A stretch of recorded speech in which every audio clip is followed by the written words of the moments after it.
Hello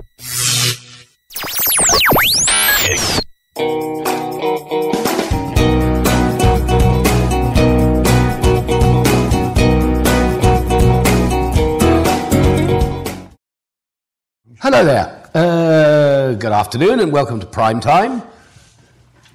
The show for the mature of years but still young and at heart and active. And here we are again with a couple of guests on the sofa. Here today we've got Nigel and we've got Bob. And they've come to talk a little bit about rambling in the countryside and a national initiative that's going on and being supported by the council. If I start with Bob first, I see from your shirt that you actually work for the council. Could you tell us a little bit about what kind of support is being given here and what the national scheme is? Yeah, this is the Walking for Health initiative, right. And local authorities tend to manage it locally. Now we've probably had about 5 years of Walking for Health in North Somerset. Right. We've got 9 local groups. As a council, we support volunteers by training them up, just a very short training course. Then they're insured as part of the scheme to lead groups for local walks. Right. Well, that sounds great. Yeah. And Nigel is a group leader, I believe, are you? Indeed. And where is that? I work alongside the Healthy Living Centre on the Bourneville. Yeah. One of our walking groups initially was set up by our doctor's practice. That was well before the time of North Somerset Council's involvement, but obviously we're more than happy that they've taken up the baton and are running with it now. Our sort of group members needed to get involved in some kind of fitness activity. The initial group was to do with diabetes. I myself have diabetes, and the whole group, which initially was about 15 people, all were sort of doing what the nurse told them to do to sort of try and get a little bit fitter and control the illness they had. So that's how we started off our one group. It was part of a number of issues and projects that were being promoted by the Healthy Living Company, right, under a scheme that had funding for 3 years.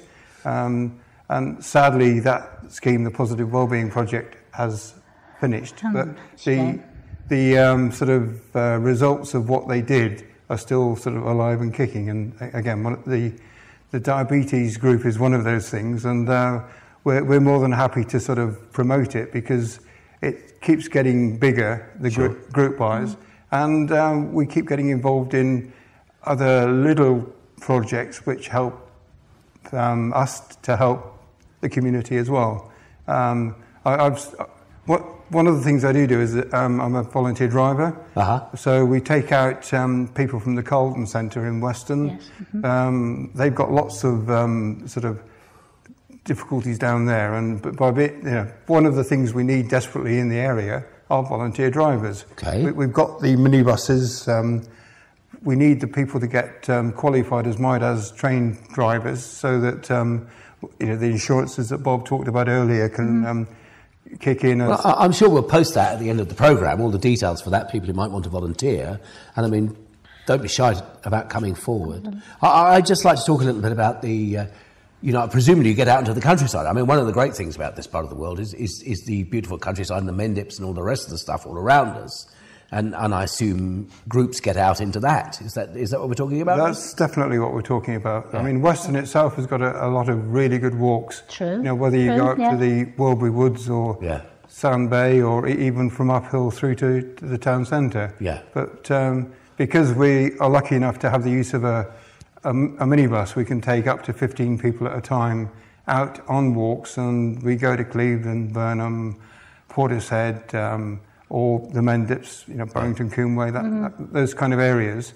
And sort of on the health walks that we do, it's only about an hour to an hour and a half walk. But what's been spawned from that is a Sunday group, which we do once a month at the moment, but those walks are around about 6 or 7 miles. So wow, fantastic. So once they build up stamina, they can go on those. Yeah, and it also brings out friendships within the group members. So it's not just one thing you're doing; it's a number of things. Yeah, I mean, I think, a lot of people have a kind of image of, rumblers as kind of hardy northern folk, But I think what you're trying to say is anybody can do it. And then actually, if you build up your strength and work gently with the groups, you can achieve quite a lot. Yeah, I mean, the scheme was set up initially by a GP who recognised that, that there needed to be a very accessible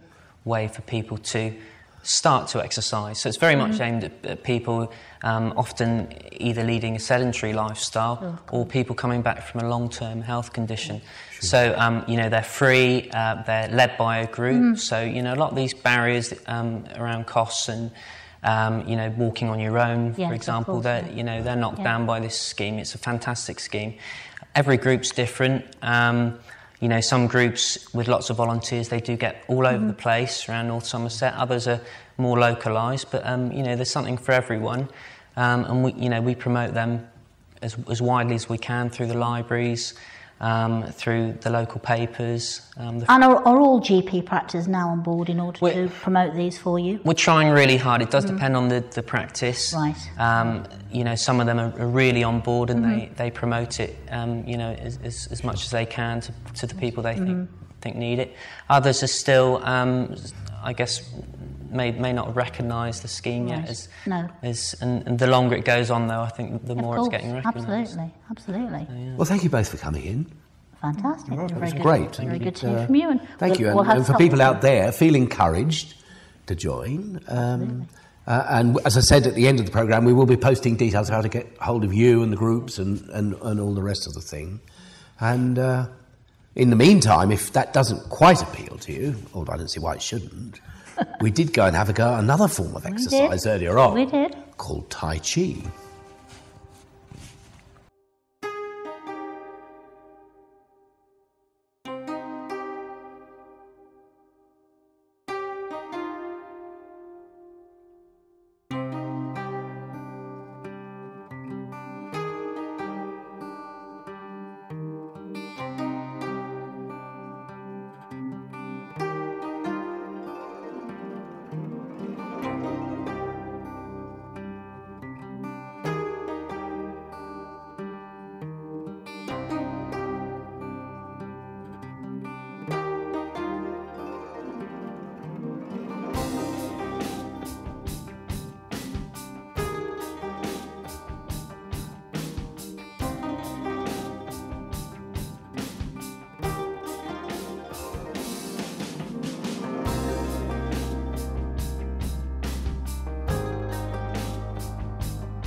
Well, that was our first experience of Tai Chi, and very enjoyable it was too. But now we're going to hear a little bit more about the whole philosophy behind it and how the local groups operate and hopefully are run enthusiastically. Very enthusiastic. And I'd like to introduce Tony and Gwyneth. Tony runs a lot of Tai Chi sessions around Weston-super-Mare, and Gwyneth, I gather, is a very active participant. Absolutely. Fantastic. Yes. So, Tony, would you like to tell us something about the whole idea and philosophy of Tai Chi and why it's particularly good for old people? Tai Chi is a nickname in China. It comes from China. It's called old man's art. Okay. in China, the number one sport, especially traditionally, is Kung Fu. Right. And for the Chinese people, Kung Fu doesn't necessarily mean fighting, it means art. But with Tai Chi, it literally means fighting. And originally, Tai Chi was for fighting. Luckily, the person who taught me is also a Chinese doctor. And so he's pulled the health benefits side out, very much emphasised this. So the classes that I run for what I call over 21s. People are on this program, yes, exactly. Very accessible and very safe. So the health side can be taught without necessarily reverting to the martial arts side, which is very good. That's sort of the background of what I do. Yeah. And how many classes are you actually running in the area? Is it very popular? I have about 200 students and about 20 classes a week. Fantastic. Some are in homes, so some are in retirement homes and nursing homes. 2 are specifically for Parkinson's, people with Parkinson's, and then the other classes, some are seated, some are standing, some are easier, some are much, much harder, depending on the group that turn up. Absolutely. So like Gwyneth here, who's been with me for 7 years. So starting another 5 years or so, and she's considered almost not a beginner anymore. So, Gwyneth, what was it that particularly attracted you to the idea of taking up Tai Chi? I saw an advertisement in the Evening Post offering, come and have a free session on the lake grounds at Porter's Head. Oh, wonderful. And I'd seen it on television in front of Points West when they had it there in their red pyjamas, and I thought, I'll give it a go. And I was hooked, absolutely hooked. Wonderful. It is such a calming, wonderful thing to do, yes. And I really have benefited health-wise. But I've got 2 tin hips, which makes things quite tricky at times. Especially I've got 2 knees which need doing as well. Yes, but doing it on a daily basis, and I repeat, a daily basis, it starts you off very well, and it gives you the inner strength and the energy to get through some days. It really does. Fantastic. I always remember being many years ago in Hong Kong, in a hotel, and looking out of my bedroom window at a park first thing in the morning, and there were lots and lots of older people, often in black pyjamas and things, doing exactly these exercises in a graceful and slow way. It's so ingrained in Chinese culture. For the Chinese, it is similar to us having a cup of tea. Yeah. They like to do some exercise before they have a day. So for a typical Chinese way, is get up quite early, go and play some Tai Chi in the park with your friends and feel good for the day. Then go home and have a nice leisurely breakfast with your family and friends. And you do all of this before going out to work. So you have a good day before you start. Really, the idea with Tai Chi is to make yourself feel good at every stage of life. So it doesn't matter what age. My teacher always says the only rule for being able to do Tai Chi is you're still breathing. That sounds like a very sound philosophy to me. If you stop breathing, you can't do it anymore. No, that's good. Can I ask you just one more question about what you've got on the front of your shirt? Because it says you're part of a research group, and what are you researching? This is a very big question. So we call it Tai Chi, but my teacher, Master Lam, which is why it's the Lam Association, who's now in America, he has, as well as being a Chinese doctor, he's also studied a number of Chinese cultural arts. If I listed them all, it would be very long. And he's created a system which, for health-wise, is incredibly beneficial. So I've said I help people with Parkinson's and do treatments for individuals. Brilliant. And it includes bone setting and helping nerve damage and all sorts of things. So this is something more specific than just the Tai Chi classes we do. Much wider. Good. Okay. Absolutely. Could I just sort of add that Please do. I had to have an angiogram this year, and as I was going in, the doctor who was going to do it said, would you like me to give you a sedative beforehand just to calm you down? I said, well, actually, I've just done an hour's Tai Chi. There's nothing we've got in this hospital which is as good as that. Wonderful. You don't need it. Fantastic endorsement. That's that says wonderful. it all. It does. And let's hope some of our listeners are going to really take that on board and have a go themselves. So, as we said with the Ramblers, we will be posting information at the end of this programme on how to get in touch with the Tai Chi groups, and please feel free to come and get involved. Try. Thank you for coming. Thank you. Thank you. Thank you.